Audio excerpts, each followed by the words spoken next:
I'm trying so hard to keep it together. I'm trying so hard to show my wife and kids that I'm strong. I'm trying so hard to keep my company together and my team feeling safe. But what happens when I don't feel safe and I'm scared? I'm awake at 2 o'clock in the morning and realize I'm alone and confused. I wish this was all a dream.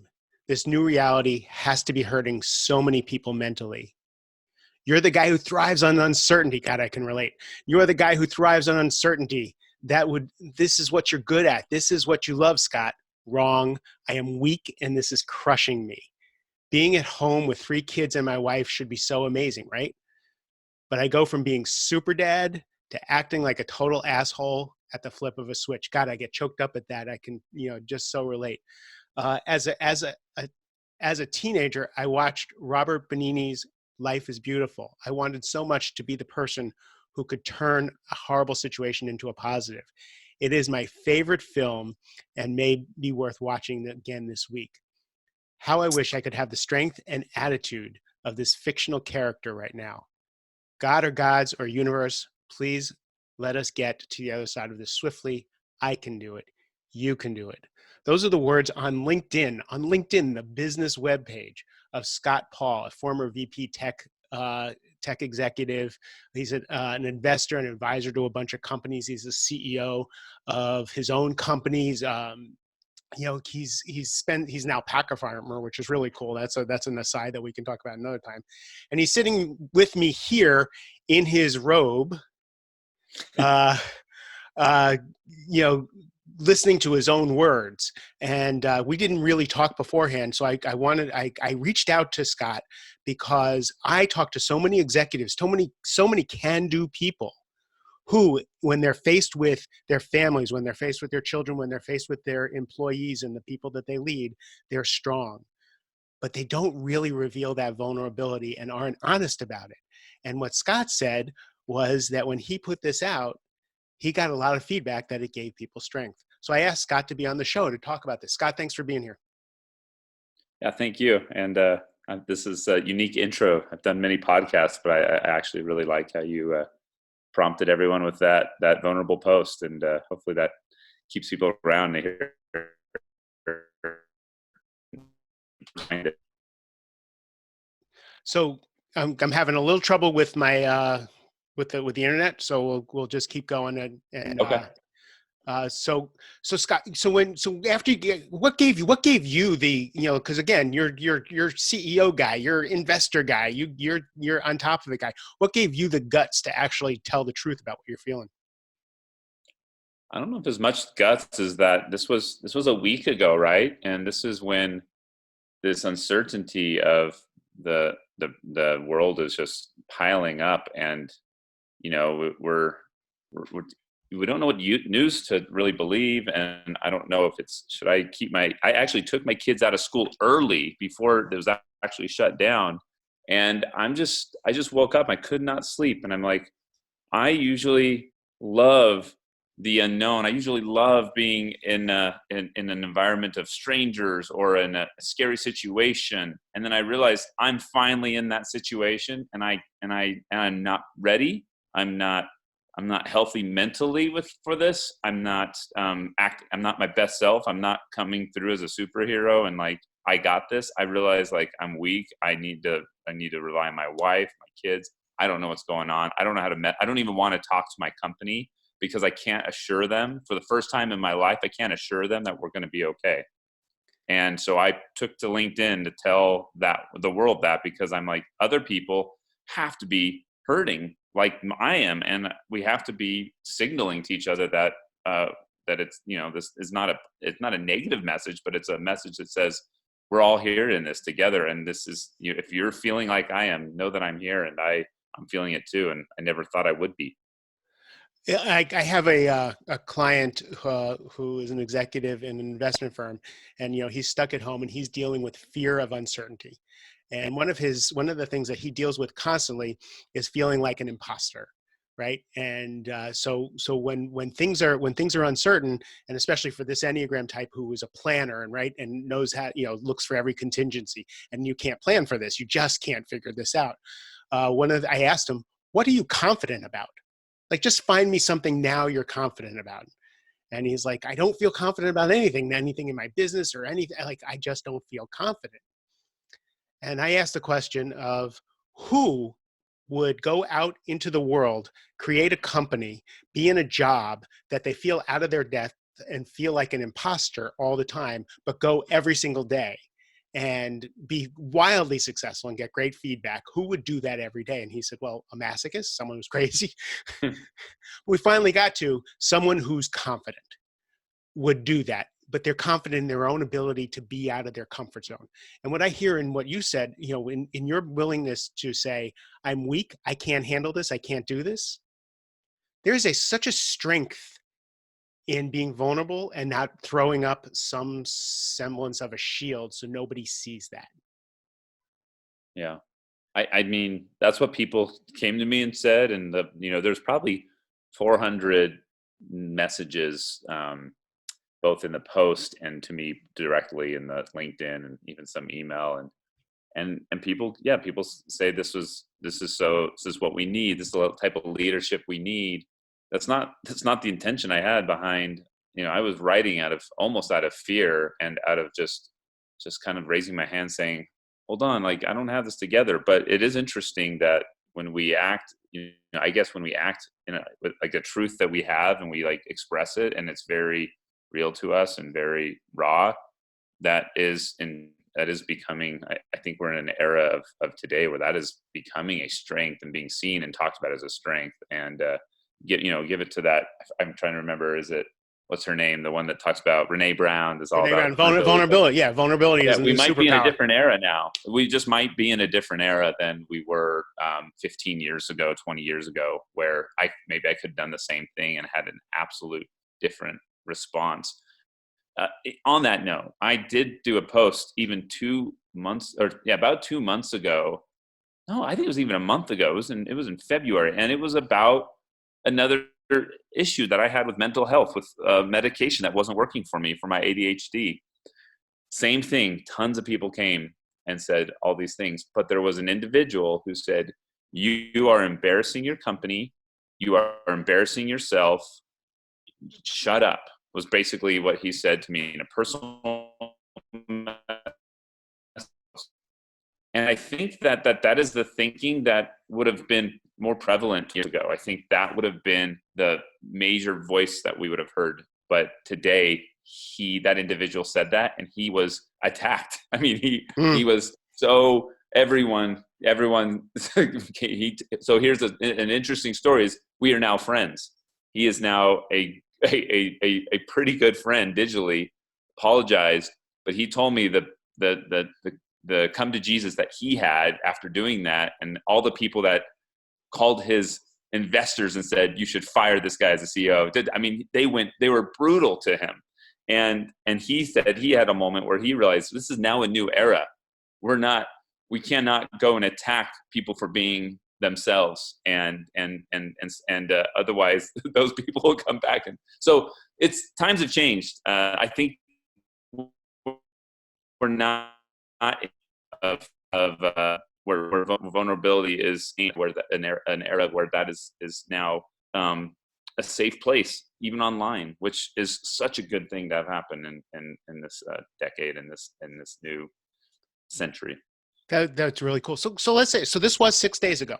So you got it out. You told your wife the truth. You told, like you told the world how you were feeling. You got a lot of feedback that other people are feeling the same way. And now days have gone by. You've had an opportunity to get your footing. You've had an opportunity to have your internal psyche start to organize itself and deal with itself. Did all that turn out to be true? Or Yeah. are you not equipped? Are you just like what turned out to be true and what turned out to be just how you were feeling and thinking? Yeah, that's a great question. Well, like, think about this. Things have only probably gotten worse.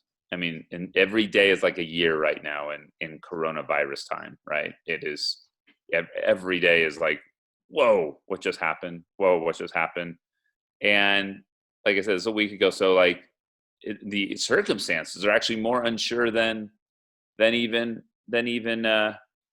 than even they were then, right? And then not only that, an earthquake, a big earthquake hits my home state.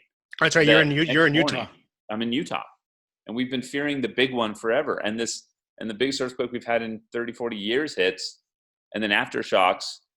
And even more so, I'm feeling so unprepared. We actually pack up all the cars with emergency stuff because I live under a dam where if something hits over Ugh. 7.5, I have to get to high ground within about 3, 4, 5 minutes. And so it got worse. So I write these things, and then Oh, even more, God. then it gets worse. And I'm thinking even more and more like, am I in a simulator? Like, what's my character supposed to do in this game? Because this doesn't feel real. This matrix is not real. But having the people come to me and digitally, having some of the friendships come, having to go do the hard stuff, and with my team, we had to do some stuff. But we had to let people go. We had to cut back. We had to turn a lot of the salaries into equity, like options, and take away the real money and feed them with equity, which you can't eat. And I'm at the other side of some of that right now. And it happened, and the world's not over, and we're still breathing, and Zoom still works, and I'm talking to you. And I am not equipped, and I'm still struggling with this homeschool thing. And we had a yelling match last night. We had a yelling match this morning with my teens, and we're gonna have a yelling match late this afternoon. And that's just the reality. And I'm gonna flip from asshole to super dad in the next 12 hours, probably back and forth, and that's okay. It's not okay, but it's okay. Yeah. So how do you get to it? So again, running the gamut of emotions, doing it imperfectly, doing it not so great. How are we had a fire just before the whole coronavirus thing got becoming a big deal. Uh, so as everything shuts down, we have workers coming in and out of the house, and we're both working from home, and I'm trying to record things, and they're cutting granite in my kitchen, and finally at the end of the week, I just looked at my partner, and while the plumber's trying to get the sink in, and it's 7 o'clock at night, we haven't eaten, and I just looked and I said, I'm done. Like, I'm Zen Master Flash. Like, for me, I've been great. I've been in the pocket. I've been talking to my clients. I'm good. And then all of a sudden I was like, not good. I was just like, I'm done. And I looked at my partner and I just said, I just need someone to be nice to me. And I burst into tears. I'm like, where the hell did that come from? Right. Right. But like, how did you get to be, like, how can you tell someone it's okay to be asshole 1 minute, cool the next, and up and down and in and out?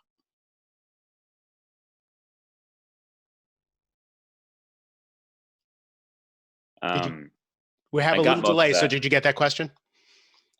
I think I did. Maybe say real fast. So that what I, like, how do you get to the point where it's okay to screw up your relationships, your business and everything, and get right and then not get right and back and forth? I'm not there yet. I'm not there yet. I don't know. I just think we have to be patient in times like this. But I'm not okay. I think that's why I'm having almost every other week. I'm having that crying moment that you had, and I'm feel weak, and I feel like I was stronger 20 years ago than I am today. When I had a job where I used to work out in the desert, taking rehabilitating youth through the desert to kind of it's just a wilderness program therapy, and I was a guide, and I was 21, 22. I feel like I was more together then than I am now, and this kind of goes to your whole podcast. It's like, how do I get that guy back? I'm older, wiser now. I have money. I have kids. I should be like the patriarch and know how to, like, do all this thing. No, I'm a you have degenerate. you have consequences. You have things you value, Yeah, and you have things that's like, true. you had children, and now your heart's walking outside, walking around outside your chest, right?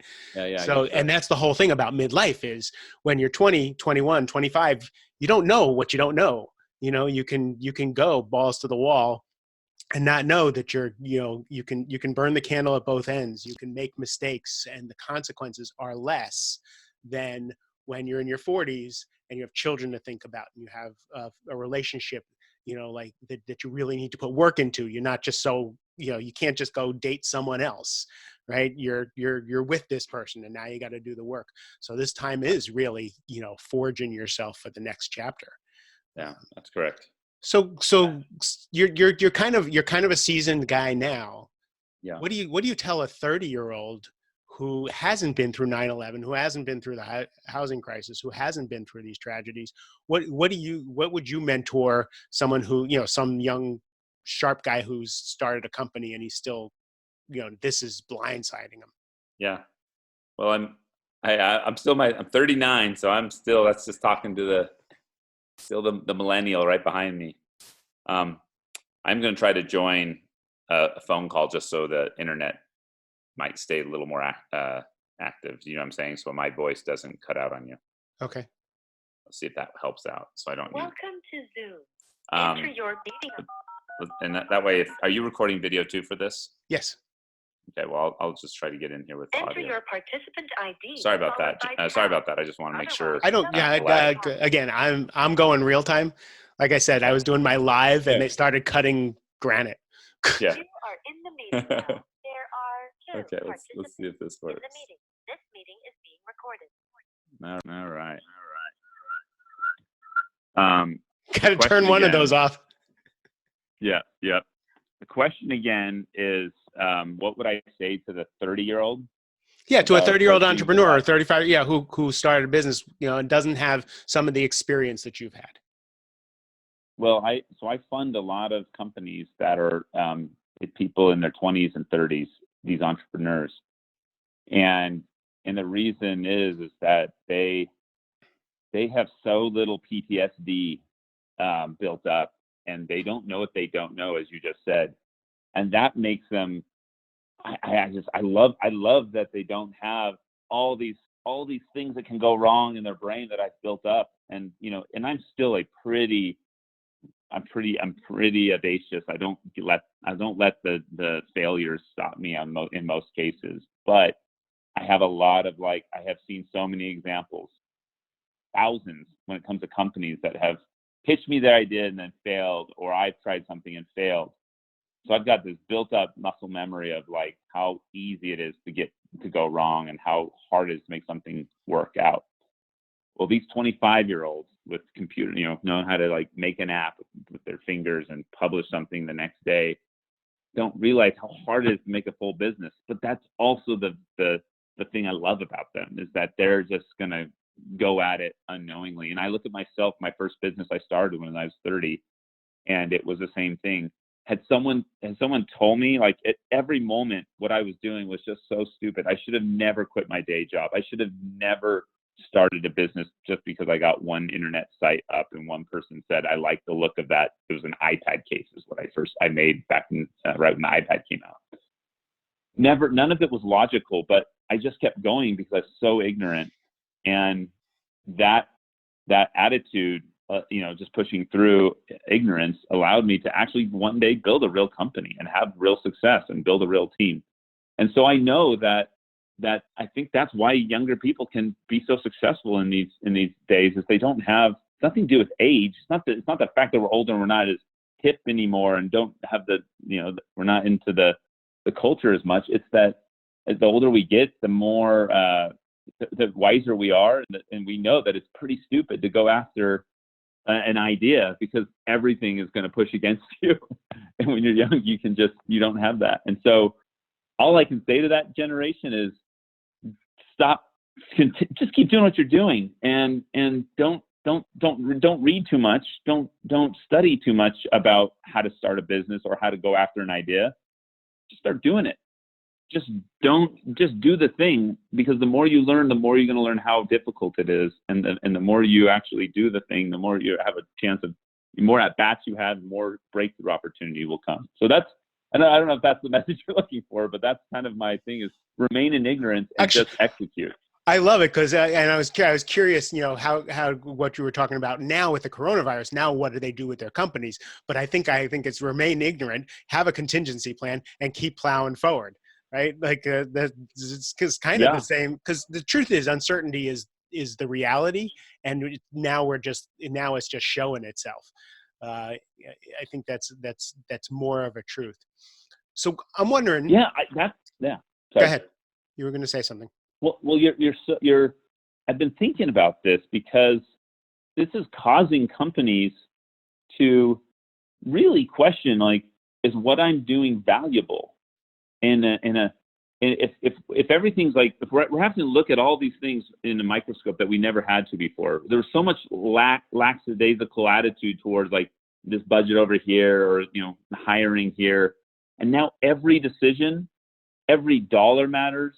Every, like, our product, like, is it solving a real problem? If it doesn't, we need to figure out today, because no one's going to buy something if you're not solving a real problem. There's just the margins now on any company or any have gone very thin on what you can do to survive, and it's causing us as a company, and all the companies I'm talking to actually accelerate towards the core thing that we're good at, the core value we offer, the core people that we need to execute, the core usages of time that we should do in the day. It is actually a beautiful thing, and I hope that after all of this, that people are going to write books about it and study, and we're going to have some learnings. Again, that's what don't read the books if you want to have more PTSD to not execute on. But there's going to be stuff that comes out that will really show how this was refining and creating the best companies, and they'll come out of this. A lot of best companies have come out of the worst economic crises. So that's my little tidbit. I trimmed the shit out of my bonsai that was growing wildly since we moved into this new house, and it loved where it was. And it hurt my heart to just hack it like down to nothing. And I looked at it this morning, and it's beautiful. Like, it Really? loved it. Right. So I was really surprised. So I was wondering if you would, so I looked on your LinkedIn, and you said, my LinkedIn profile is a yearly journal entry on business happenings and dream chasing. So I'm wondering, would you come back on the podcast, and let's have a conversation, a non-coronavirus, a non-crisis conversation about dream chasing and career, and how you have kind of navigated all this for yourself. Yeah, I mean, I'm happy to come back and thank you for not saying no. You looked up, and I was like, oh, he's just going to turn me right down on the air right here. No, I was thinking in my mind, like, when will that be? Like, that was my thing. And like, when will I get back? When will we be back to dream chasing and everything's open? Because I can't chase my dreams right now. I actually cannot chase some of my dreams. It would be insensitive. It wouldn't be conscientious to the environment that we're in. I would beg to say that right now you're living your dream, even though you're arguing with them, even though you're having trouble with them. You wanted to be a dad, you wanted to be a husband. Yeah. And good or bad, you're a dad and a husband in the time of cholera, like it's yeah. Okay. Fair enough. That's one thing I have always, is the dream of I've got this family unit keeping me company. My wife and I said yesterday, like, it must be hard right now with some people that might not have a partner, children, an animal, and you're stuck in this coronavirus era, and you're told you can't go anywhere. It's got to be it's like I can see why people are turning to Netflix binging and lots of Zoom calls and stuff, and the shelters in New York, the animal shelters in New York are empty.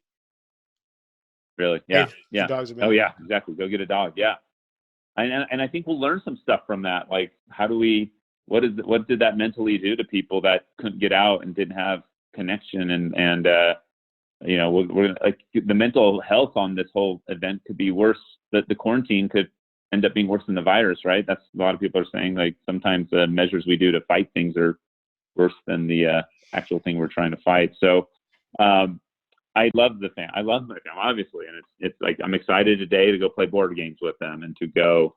We're pretty much stuck inside. It snowed outside here in Utah, and so it's pretty cold. None of the ski resorts are open, and so we're stuck inside, and we try to find ways to entertain ourselves. But some of the dreams that I'm really excited about in business are, I want to open a spa for it's actually kind of based off a Japanese onsen, these hot springs that they go to, and I actually want the spa to be for mainly targeted at men. I think the first one would be for men, and the reason I'm doing that is not that I want to have equal for everybody, but right now in my state, there's a lot of men in the workforce who don't have a release that's not a gym or called a bar, right? And this is Utah, so we don't even have that. We have gyms. That's where guys go, and it's more testosterone. And yet, I think females, and I've heard from females, I've told this idea to, that they actually want something similar, because even their spas and their nails and their hair places aren't places for community that it might have been in the past. But I really feel that there needs to be a place for community and for relaxation and wellness for men and women.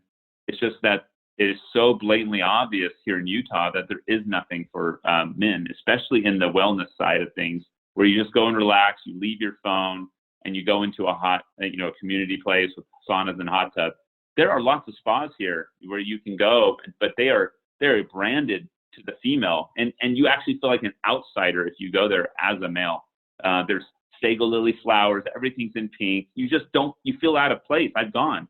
And so that's my dream, is to build this franchise of Japanese onsen, and then eventually make them for women too. But the first prototype would be for men. I can't do that right now. I can't even pursue the thought of it, because wait, you're going to go, that's virus infested area, right? That's you can't even make a pitch deck right now. People think you were joking and you were trying to kill them. You could make the pitch deck, though. You could make the pitch deck, but it would be they would think it was a humorous, right? Oh, at this point, really yeah. good time. I'm gonna make a virus incubator. That's cool. Yeah. So Scott, what I'm going to do is I really want people to follow you. You've been posting, daily wisdom. I'm going to put your LinkedIn profile, put your companies in the show notes so people can follow you and find you. Yeah. And then we'll have you back, and I want to really explore some of this stuff further, because you're a fascinating guy. Oh, thank you.